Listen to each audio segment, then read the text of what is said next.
अस्सलाम वालेकुम dear students, उम्मीद है आप सब खैरियत से होंगे। आज हमने अपना जो चैप्टर स्टार्ट करना है वो है चैप्टर नंबर 16। चैप्टर का टाइटल है मैन एंड हिज इन्वायरमेंट, इंसान और उसका माहौल। कि मैं यहाँ मौजूद हूँ, मेरे इर्द गिर्द जो भी है ये सब मेरा माहौल है। मेरे इस माहौल के अंदर, इस सराउंडिंग के अंदर मौजूद जो भी फिज़िकल और बायोलॉजिकल कंपोनेंट्स हैं, these all are my environment, ये सब मेरा माहौल कहलाएगा। सेम ऐसे ही इन्वायरमेंट की डेफिनेशन भी हम यही करते हैं कि सम ऑफ फिज़िकल का मतलब होता है abiotic components. Abiotic component meaning non living component of the environment, जैसे हवा, पानी, मट्टी, ये सब क्या हैं हमारे, ये एबायोटिक कंपोनेंट हैं, यानी कि फ़िज़िकल कंपोनेंट्स हैं। और बायोलॉजिकल कंपोनेंट्स कौन से होते हैं? मेरी इन्वायरमेंट के अंदर मौजूद मुझ जैसे दूसरे ऑर्गेनिज़म्स और जो प्लांट्स हैं, जो फंजाई हैं, बैक्टीरिया हैं, वायरसेस हैं, these all are my biological components. तो मेरी इन्वायरमेंट के अंदर मौजूद बायोटिक और एबायोटिक कंपोनेंट दोनों मिलके मेरी इन्वायरमेंट कहलाएंगे। तो इस चैप्टर के अंदर हम आज जो टॉपिक डिस्कस करेंगे उसमें we will be able to have crystal clear concepts about the environment, कि माहौल क्या होता है। उसके बाद इकोलॉजी। देखिए, इकोलॉजी का लफ्ज़ दो लफ्ज़ से मिलकर बना है। इसमें जो फर्स्ट वर्ड है वो है इको। इको मीनिंग होता है इन्वायरमेंट।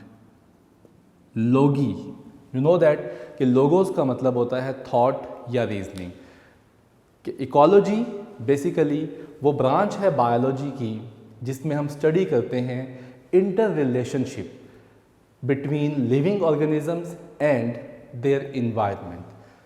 कि एक जानदार और उसकी इन्वायरमेंट के दरमियान क्या रिलेशनशिप है, क्या ताल्लुक़ है उनके दरमियान, दैट इज़ कॉल्ड इकोलॉजी। कि मैं और मेरा जो माहौल है, हमारा आपस में क्या ताल्लुक़ है, दिस इज़ कॉल्ड इकोलॉजी। एक और दूसरी ब्रांच है बायोलॉजी की जिसे हम कहते हैं इन्वायरमेंटल बायोलॉजी। बाज़ बच्चे कंफ्यूज रहते हैं कि इकोलॉजी और इन्वायरमेंटल बायोलॉजी सेम है। इकोलॉजी बेसिकली डील करती है relationship between living organism and their environment, जबकि इन्वायरमेंटल बायोलॉजी मेनली फोकस कर रही होती है कि लिविंग ऑर्गेनिजम्स का, ह्यूमन बीइंग्स का क्या इम्पैक्ट है अपनी इन्वायरमेंट के ऊपर। कि जो हमारी एक्टिविटीज़ हैं, हमारी एक्टिविटीज़ का क्या इम्पैक्ट है हमारी इन्वायरमेंट पे। जैसे जो मौजूदा प्रिवेलिंग कंडीशंस हैं स्मोक की, इसमें गाड़ियों से निकलने वाला जो धुआं है और जो हवा में मौजूद डस्ट पार्टिकल्स हैं, ये तमाम आपस में जब मिलते हैं तो वो स्मोक बन जाती है, वो एक थिक लेयर बन जाती है। तो ये बेसिकली हमारा इम्पैक्ट है इन्वायरमेंट के ऊपर।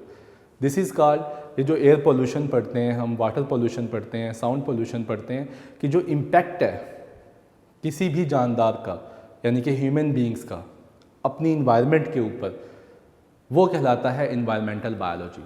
जबकि इकोलॉजी सुपरफिशियली डील करती है with living organisms and their relationship to their environment, कि क्या उनका अपने माहौल के साथ ताल्लुक़ है। ठीक है जी। तो उसके बाद जिस तरह हमने लेवल्स ऑफ बायोलॉजिकल ऑर्गेनाइजेशन पढ़े थे कि एक जानदार, एक ऑर्गेनिज़म्स उस वक़्त बनता है जब इस ऑर्गेनिज़म के अंदर ऑर्गन और ऑर्गन सिस्टम असेंबल होते हैं, और ऑर्गन्स उस वक़्त बनते हैं जब टिश्यूज़ आपस में असेंबल होते हैं, और टिश्यूज़ उस वक़्त बनते हैं जब सेल्स आपस में असेंबल होते हैं, और सेल्स उस वक़्त बनते हैं जब ऑर्गेनेलीज़ असेंबल होती हैं, और ऑर्गेनेलीज़ उस वक़्त बनती हैं जब मैक्रो और माइक्रो मॉलिक्यूल्स, बायो एलिमेंट्स और एटम्स और सब एटॉमिक पार्टिकल्स आपस में यूनाइट होते हैं। तो ये है लेवल ऑफ बायोलॉजिकल ऑर्गेनाइजेशन।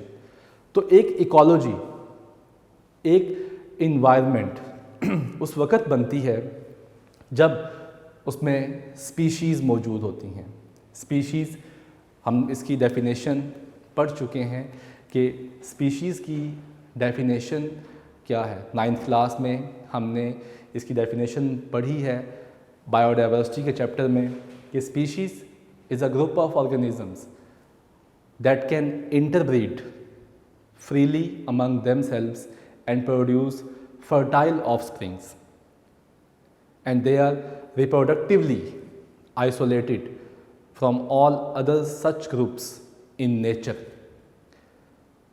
कि नेचुरली वो तमाम जानदार जो नेचुरली एक दूसरे के साथ इंटरब्रीड कर सके और फर्टाइल ऑफस्प्रिंग पैदा कर सके, उन्हें कहते हैं स्पीशीज़। और पॉपुलेशन क्या होती है? दूसरा जो लेवल है वो पॉपुलेशन का है। पॉपुलेशन बेसिकली जब एक ही स्पीशी के इंडिविजुअल किसी एक जगह पर एक ही टाइम में मौजूद होते हैं तो ये पॉपुलेशन कहलाती है।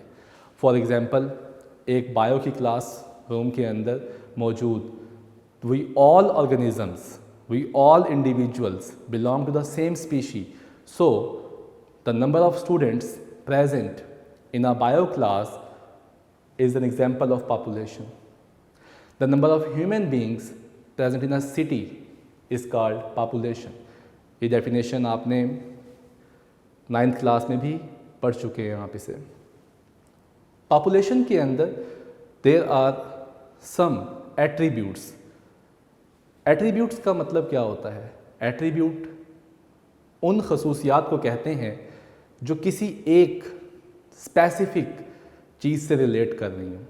जैसे पॉपुलेशन के एट्रीब्यूट क्या होते हैं कि एक पॉपुलेशन के अंदर आपको जो नंबर ऑफ इंडिविजुअल मिलेंगे दे हैव एज डिस्ट्रीब्यूशन, कि उनकी एज में डिस्ट्रीब्यूशन होगी, ठीक है। फिर उसके बाद नेक्स्ट आपको वहाँ पे जीन फ्रीक्वेंसी मिलेगी कि वहाँ जितने भी लोग मौजूद हैं उनका जेनेटिक मेकअप जो है वो डिफरेंट है। तो these are called the attributes of population. Same ऐसे ही पॉपुलेशन प्रेशर भी है, पॉपुलेशन डेंसिटी भी है। These all are the attributes of population. ये आप पढ़ेंगे इंशाल्लाह in higher classes when you will be in the first year biology.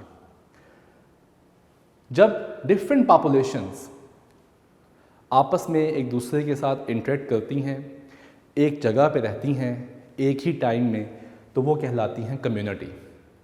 Community simple भी होती है, कम्युनिटी कम्प्लेक्स भी होती है। सिंपल कम्युनिटी के अंदर जो नंबर ऑफ पॉपुलेशंस हैं वो लिमिटेड होती हैं। जैसे एग्जांपल पढ़ी थी हमने फॉलन लॉग्स, ठीक है। उसके बाद कम्प्लेक्स कम्युनिटी वो होती है जिसमें नंबर ऑफ पॉपुलेशन ज़्यादा होती हैं, जैसा कि फॉरेस्ट जो है ये कम्प्लेक्स कम्युनिटी की एग्जांपल है।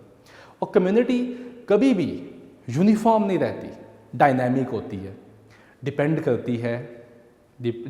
करती है इन्वायरमेंट के ऊपर, कि अगर इन्वायरमेंट में कोई चेंज आ जाए तो वहाँ पे सिर्फ वही पॉपुलेशंस ही रह सकेंगी उस कम्युनिटी में जो अपने आप को उस चेंज के मुताबिक एडजस्ट कर लेंगी, और वो जो एडजस्ट नहीं कर पाएंगी या तो वो वहाँ से माइग्रेट कर जाएंगी या वो डेड हो जाएंगी।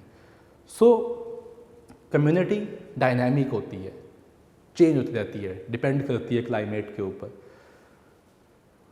कम्युनिटी के बाद इकोसिस्टम आ जाता है कि वो जगह जहाँ बहुत सी कम्युनिटीज़ रहती हैं उसे इकोसिस्टम कहते हैं।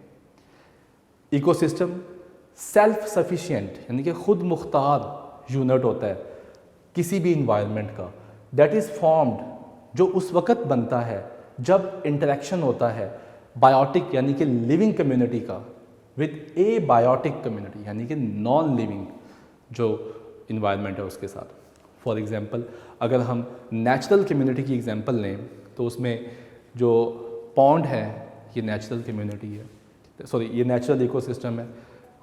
सेम ऐसे ही अगर हम फॉरेस्ट की एग्जांपल लें तो फॉरेस्ट भी क्या है, फॉरेस्ट भी नेचुरल इकोसिस्टम में आता है कि एक फॉरेस्ट के अंदर बायोटिक कंपोनेंट्स भी होते हैं और एबायोटिक कंपोनेंट्स भी होते हैं। ठीक है जी, तो ये हमारे पास इकोसिस्टम की डेफिनेशन है, ये कई दफ़ा बोर्ड में आ चुकी है, वेरी इंपॉर्टेंट, आप इसको याद कीजिएगा। और अगर हम आर्टिफिशियल इकोसिस्टम की एग्जांपल लें तो आर्टिफिशियल इकोसिस्टम की एग्जांपल है एक्वेरियम। जो फिश एक्वेरियम हमने अपने घरों में रखा होता है, that is an example of artificial ecosystem. और नेचुरल इकोसिस्टम बताया आपको कि forest, lake, ponds, these are the natural ecosystem example. फिर उसके बाद जब दुनिया के तमाम इकोसिस्टम आपस में मिल जाते हैं, they form a biosphere. Biosphere को हम जोन ऑफ लाइफ भी कहते हैं। बायोस्फीयर को हम the part of the earth inhabited by living organisms ये भी कहते हैं। तो बायो यकीनन लिविंग, और स्फीयर का मतलब ये स्फेरिकल जोन है जिसके अंदर जानदार रहते हैं। तो तमाम दुनिया के जब इकोसिस्टम आपस में मिलते हैं तो they form a biosphere. Biosphere की रेंज फ्लोर ऑफ ओशन से लेकर top of the highest mountains कि इसका मतलब ये है कि बायोस्फीयर ओशंस की, समंदरों की गहराई में जो जानदार रहते हैं वहाँ से लेकर अगर आप ऊपर हाईएस्ट माउंटेन की टॉप तक आ जाएं जहाँ पे जानदार रहते हैं, तो this all is called biosphere. So the range of biosphere is 20 kilometre thick. कि जो बायोस्फीयर है हमारा, फ्लोर के, ओशन के फ्लोर से लेकर हाईएस्ट माउंटेन की टॉप तक, दिस इज़ 20 किलोमीटर थिक। उसके बाद हम डिस्कस करते हैं कि कंपोनेंट क्या हैं एक इकोसिस्टम के। एक इकोसिस्टम के कंपोनेंट्स कौन कौन से होते हैं। देखिए, एक इकोसिस्टम के अंदर जैसा हम पहले बात कर चुके हैं, बायोटिक कंपोनेंट होते हैं और एबायोटिक कंपोनेंट होते हैं। अगर हम बायोटिक कंपोनेंट की बात करें तो बायोटिक कंपोनेंट में इट इंक्लूड्स लिविंग कंपोनेंट, कि किसी भी इकोसिस्टम के अंदर मौजूद जो लिविंग कंपोनेंट्स हैं वो कहलाते हैं बायोटिक कंपोनेंट्स।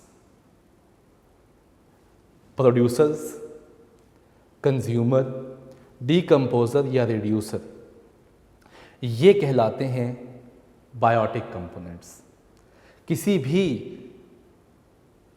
भी इकोसिस्टम के अंदर जो लाइफ है, all life it depend upon the producers. हर फूड चेन इकोसिस्टम की स्टार्ट ही कहाँ से होती है? It start from the producers.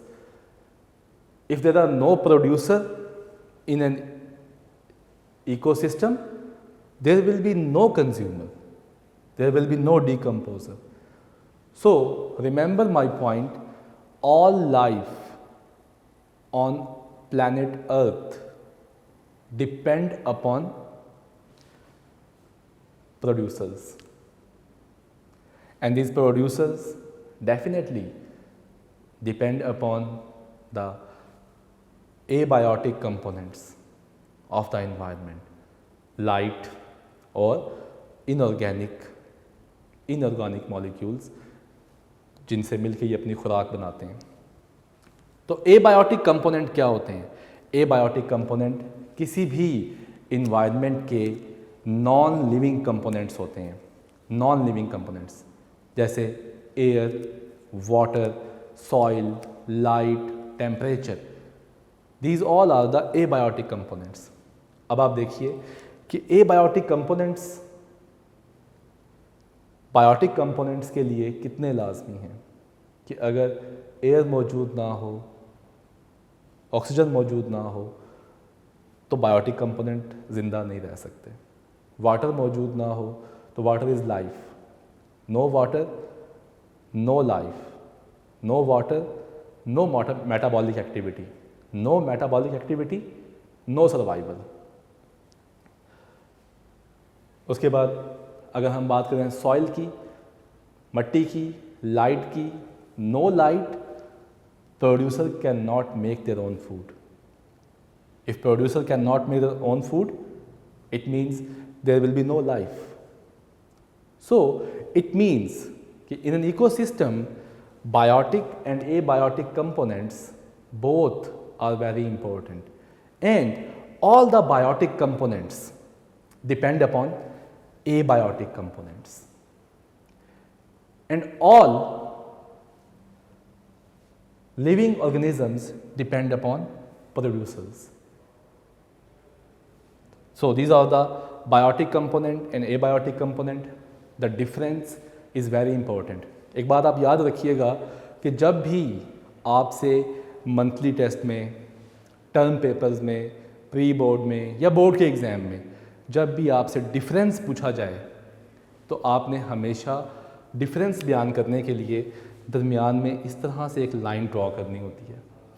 For example यहाँ आप लिखेंगे बायोटिक कंपोनेंट, इधर लिखेंगे एबायोटिक कंपोनेंट, और फिर रेलिवेंसी के अंदर जवाब देना है आपने।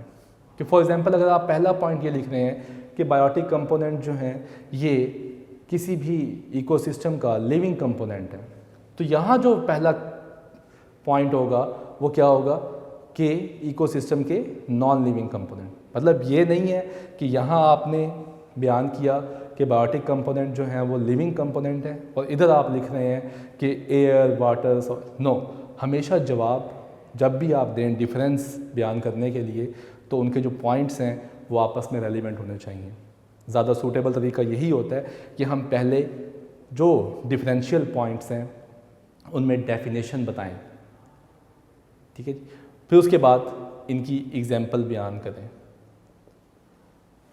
तो इस तरह से हमें करना चाहिए। बहुत से स्टूडेंट्स जब डिफरेंस पूछा जाए तो वो लाइन ड्रॉ नहीं करते, तो याद रखिए कि लाइन ड्रॉ करना इज़ वेरी इंपॉर्टेंट। उसके बाद हम एक अहम लॉन्ग क्वेश्चन डिस्कस करते हैं। हमारा इस चैप्टर का जो सबसे अब तक का अहम लॉन्ग क्वेश्चन है इस लेक्चर का, वो है explain biotic components of an ecosystem. ये कई दफ़ा बोर्ड में भी आ चुका है। जब भी आपको ये आए, आप सबसे पहले बायोटिक कंपोनेंट की डेफिनेशन बताएं। बायोटिक कंपोनेंट की डेफिनेशन बताने के बाद नीचे आप फिर उसकी एक्सप्लेनेशन करें कि बायोटिक कंपोनेंट्स जो हैं these are the living components of an ecosystem. ये लिखने के बाद अब नीचे आप इसकी एक्सप्लेनेशन करें कि सबसे पहले जो बायोटिक कंपोनेंट में आता है वो आता है प्रोड्यूसर। प्रोड्यूसर नाम से जाहिर है कि ये ऑटोट्रॉफ्स हैं, इनको ऑटोट्रॉफ भी कहते हैं, और इसमें फोटो ऑटोट्रॉफ जो लाइट की मौजूदगी में अपनी खुराक प्रोड्यूस करते हैं। सिंथेसाइज कम्प्लेक्स फूड के प्रोड्यूसर वो होते हैं जो कम्प्लेक्स फूड बना सकते हैं, जिनको नेचर ने ये एबिलिटी दी होती है कि वो अपना कॉम्प्लेक्स फूड खुद प्रिपेयर कर सकते हैं बाय सिंपल इनऑर्गेनिक मटेरियल। कि नेचर ने, अल्लाह सुब्हाना व तआला ने प्रोड्यूसर्स को ये सलाहियत दे रखी है, इनका फिज़ोलॉजिकल फंक्शन इस तरह से अरेंज किया हुआ है कि ये अपना कॉम्प्लेक्स फूड खुद बना सकते हैं बाय सिंपल इनऑर्गेनिक मटेरियल्स। अगर हम बात करें खुश्की पे मौजूद टेरेस्ट्रियल इकोसिस्टम पे मौजूद प्रोड्यूसर की, तो main producers of terrestrial ecosystem are plants.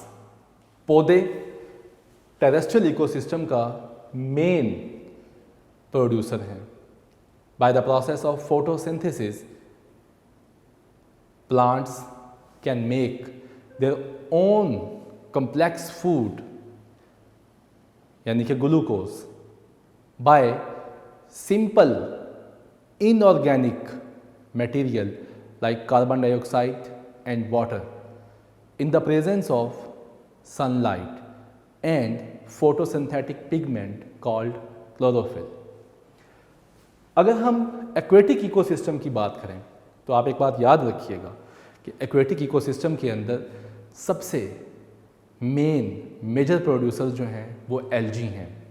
Algae phytoplanktons भी कहलाते हैं। फाइटो का लफ्ज़ी मतलब तो हम कहते हैं कि जी ये प्लांट्स के लिए यूज़ होता है, फाइट PHYT, और प्लैंक्टॉन कहते हैं माइक्रो ऑर्गेनिजम्स को, कि एक्वेटिक इकोसिस्टम में मौजूद वो micro organism that can prepare their own food by using simple inorganic material, they are called algae. तो एक्वेटिक इकोसिस्टम में जब भी आपसे सवाल हो कि which is the main producer of aquatic ecosystem, तो आप क्या कहेंगे बेटा? आप बताएंगे एल्गी, यानी कि फाइटोप्लैंक्टन। और उसके बाद shallow water rooted plants. Shallow कहते हैं कम गहरे पानी को, जिसकी डेप्थ जो है वो ज़्यादा ना हो, उसे कहते हैं shallow. Shallow water rooted plants, जैसे हमने, आपको याद होगा कि हाइड्रोफाइट्स में पढ़ा था कि ये ऐसे प्लांट्स होते हैं जो या तो पार्शली या फुली सबमर्ज होते हैं पानी के अंदर। इसकी एग्जांपल पढ़ी थी हमने वाटर लिली।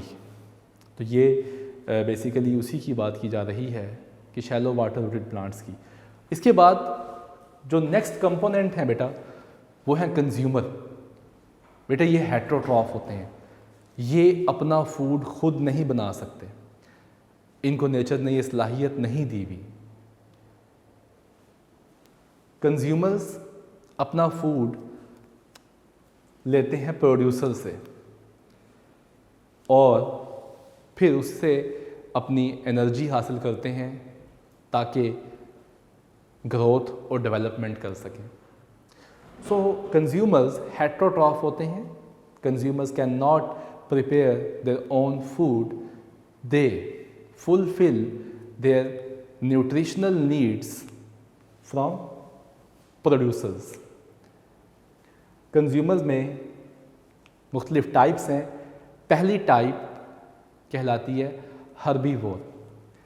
हर्बीवोर वो एनिमल्स होते हैं जो directly they take their food from the producers. Herbivore अपना फूड लेते हैं फ्रॉम द प्रोड्यूसर्स। ये पौधों से अपनी खुराक हासिल करते हैं, ये पौधे खाते हैं, इन्हें कहते हैं हर्बीवोर। हर्बीवोर में जितने भी हमारे रूमिनेंट्स हैं, रूमिनेंट से मुराद cow, buffalo, sheep, goat, these all are the herbivores. Grasshopper is the herbivore. उसके बाद कार्निवोर। कार्निवोर बेटा वो होते हैं जो दूसरे एनिमल्स को खाते हैं। आपने देखा होगा, नोट किया होगा कि कार्निवोर्स के जो कैनाइन्स होते हैं ये काफ़ी शार्प होते हैं, काफ़ी नोकीले होते हैं। They are pointed and sharp. नोकीले भी होते हैं और तेज़ भी होते हैं ताकि ये दूसरे एनिमल्स को इजीली ग्रैस्प कर सकें और अपने लंबे, नोकीले और तेज़ दांतों से उनकी बोन्स को भी क्रश कर सकें। तो नेचर ने इनको ये सलाहियत दी हुई है कार्निवोर्स को कि ये दूसरे एनिमल्स को, उनके फ्लैश, उनके गोश्त को और उनकी बोन्स को यूटिलाइज कर सकें to fulfil their nutritional needs which help them for growth and development. Carnivore. Carnivore की बेटे फिर आगे एग्जाम्पल है। First we called primary carnivore. ये बेटे वो कार्निवोर्स होते हैं जो हर्बीवोर्स को एज अ फूड ले रहे होते हैं, जैसा कि फॉक्स। फॉक्स रैबिट को खाती है और रैबिट हर्बीवोर है। फ्रॉग। फ्रॉग ग्रास ऊपर को खाता है एंड ग्रास ऊपर नाम से जाहिर है कि ये ग्रास यानी कि पौधों को खाता है। So they are called primary carnivores. उसके बाद सेकेंडरी कार्निवोर। सेकेंडरी कार्निवोर बेटे वो होते हैं जो प्राइमरी कार्निवोर्स को एज अ फूड यूज़ करते हैं, जैसा कि वुल्फ और आउल। वुल्फ और आउल जो हैं ये प्राइमरी कार्निवोर्स को एज अ फूड यूटिलाइज कर रहे होते हैं। उसके बाद टर्शरी कार्निवोर्स। टर्शरी कार्निवोर्स बेटे वो होते हैं जो लाइन, जैसे कि लाइन टाइगर हैं, टर्शरी कार्निवोर्स को कोई दूसरा कार्निवोर या कोई दूसरा एनिमल नहीं खाता। टर्शरी कार्निवोर्स सेकेंडरी कार्निवोर को एज अ फूड यूज़ करते हैं, प्राइमरी कार्निवोर को एज अ फूड यूज़ करते हैं। टर्शरी कार्निवोर्स किसी भी फूड चेन में सबसे टॉप पे होते हैं।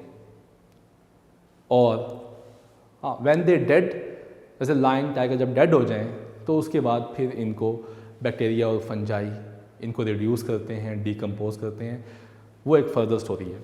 लेकिन टर्शरी कार्निवोर्स जब तक ज़िंदा हैं तब तक इन्हें कोई नहीं खा सकता, इनको एज ए फूड कोई यूज़ नहीं कर सकता, ना ही कोई करता है। और ये सेकेंडरी और प्राइमरी दोनों कार्निवोर्स को एज अ फूड यूज़ करते हैं। उसके बाद ओमनीवोर। बेटे ओमनीवोर जैसे कि हम लोग हैं, ओमनीवोर एनिमल्स और प्लांट्स दोनों को एज अ फूड यूज़ करते हैं। वही एज अ मुस्लिम हम जितने भी हलाल एनिमल्स हैं, जैसा कि काऊ, बफलो, शीप, गोट, कैमल, हम इनको यूज़ करते हैं एज अ फूड।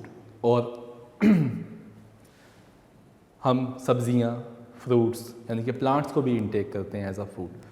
तो we are the omnivores. Same ऐसे ही क्रो यानी कि जो कौवा होता है वो भी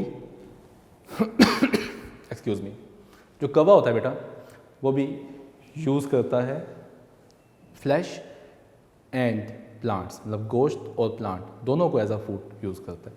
दे आर द ओमनीवोर्स। बेटा सबसे लास्ट में आते हैं डीकम्पोजर। नाम से जाहिर है डीकम्पोज करने वाले। डीकम्पोजर बेटा ऐसे जानदार होते हैं जो ब्रेक डाउन करते हैं कम्प्लेक्स ऑर्गेनिक फूड्स को, कंपाउंड को, dead matter into simple compounds. मतलब मैं आपको इसका ये समझाता हूँ कि देखिए एक एनिमल है, वो एनिमल एक कम्प्लेक्स फूड है। एनिमल की स्किन के अंदर मौजूद हैं proteins, it's a complex food. ये हमारे पास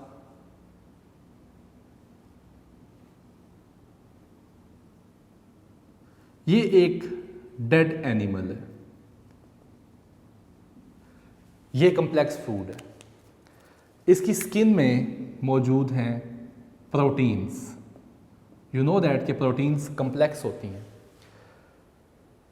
अब ये प्रोटीन्स ज़ाया हो जाती, ख़त्म हो जाती, ये दोबारा से इस प्रोटीन के जो कंपोनेंट्स हैं वो इन्वायरमेंट का हिस्सा ना बन पाते अगर नेचर ने डीकम्पोज़र ना रखे होते। डीकम्पोज़र को रिड्यूसर भी कहते हैं। ये डेड प्लांट्स और एनिमल्स दोनों की कम्प्लेक्स फूड को सिंपल में कन्वर्ट करते हैं। अब इस डेड एनिमल के ऊपर फॉर एग्जांपल ये हमारे पास फंजाई है, ये फंजाई के हाइफी हैं। हाइफी ऐसे ब्रांच होते हैं, धागे नुमा होते हैं। इन हाइफी के अंदर मौजूद होता है एंजाइम्स। ये हाइफी एंजाइम रिलीज करते हैं। ये एंजाइम इस डेड एनिमल में मौजूद कम्प्लेक्स प्रोटीन को कन्वर्ट कर देती है सिंपल अमाइनो एसिड में। अब ये simple amino acid easily hyphae absorb कर लेते हैं, फंजाई एब्जॉर्ब कर लेते हैं। ठीक है जी। और इन प्रोटीन में मौजूद, अमाइनो एसिड में मौजूद जो नाइट्रोजन है वो इन्वायरमेंट में रिलीज़ हो जाती है, which help in carry out the nitrogen cycle. तो ये हमारे पास डिकम्पोज़र या रिड्यूसर्स की बात है।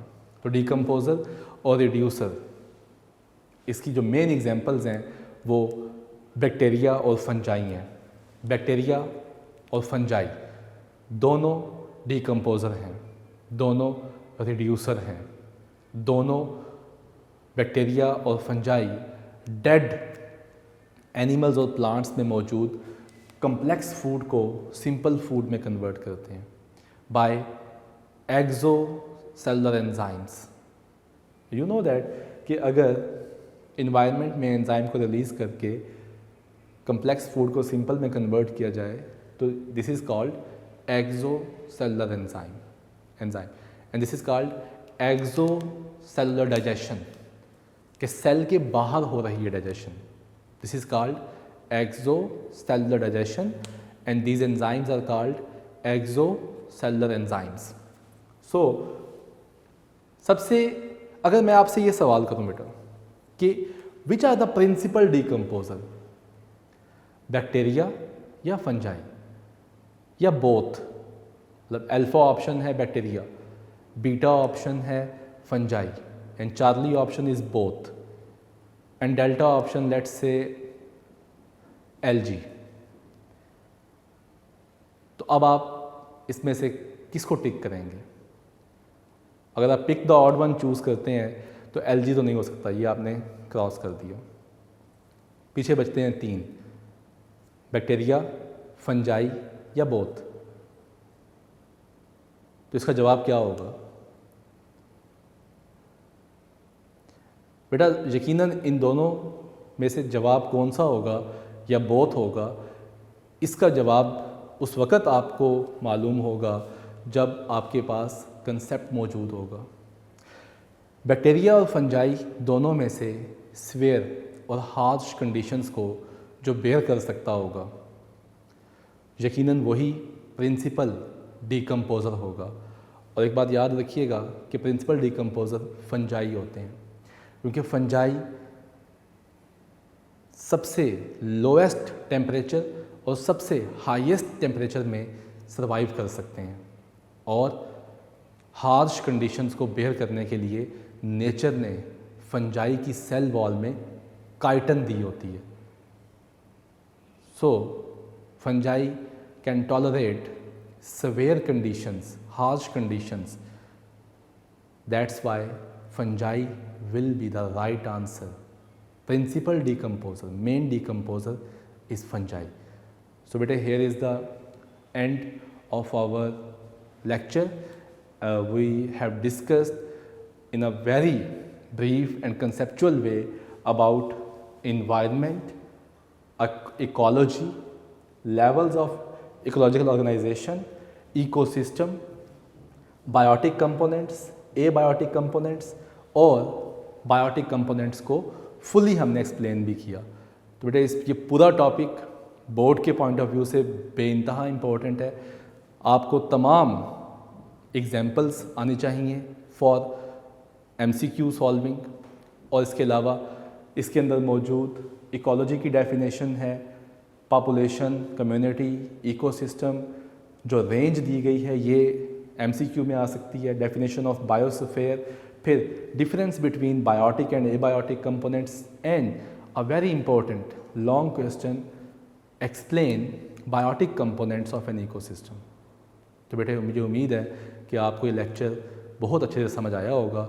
आपका कोई भी क्वेश्चन हो तो वो आप पूछ सकते हैं कमेंट बॉक्स में जाके।